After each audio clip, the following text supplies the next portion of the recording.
দুটো বিশ্ব সেরা দল, একটা ফাইনাল। হার জিতের এই খেলায় একজন ফুটবলার নিজের জীবন বাজি রেখে দলকে জেতাতে চেয়েছিলেন। পুরো বিপক্ষ দল তাকে ঠেকাতে হিমশিম খাচ্ছিল, তারপরেও তাকে ঠেকাতে না পেরে একের পর এক আঘাত, ফাউল, এমনকি হাত দিয়ে আটকে রাখতেও বাধ্য হয়েছিল। তারপরেও তাকে কোনোভাবে আটকানো যাচ্ছিল না। এ ম্যাচে যেন প্রতিপক্ষদের জন্য ত্রাস হয়েছিলেন ব্রাজিলের সুপারস্টার নেইমার জুনিয়র। প্রতিপক্ষের গোলকিপারের মুখ থেকে ভেসে আসছিল, ওকে আটকাও, ও একাই আমাদের স্বপ্ন তছনছ করে দিবে, শুধু ওকে আটকাও, আমরা ম্যাচ জিতবো। 2021 কোপা আমেরিকার ফাইনালে মারাকানার ট্র্যাজেডিতে নেইমার ছিল অপ্রতিরোধ্য।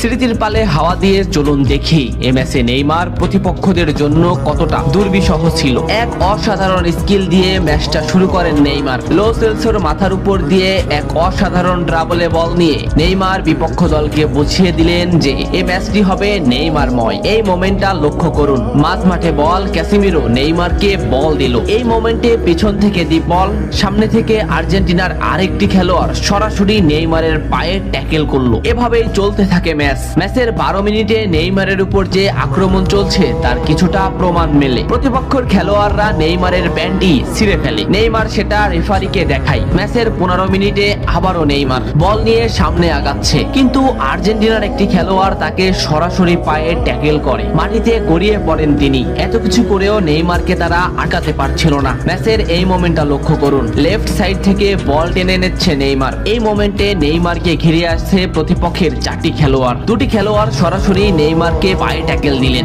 মাটিতে পড়ে গেল নেইমার, কিন্তু নেইমার ঠিকই পাকুয়ে তাকে বল দিয়ে দিলেন। ডি বক্সের সামনে নেইমারের পায়ে বল।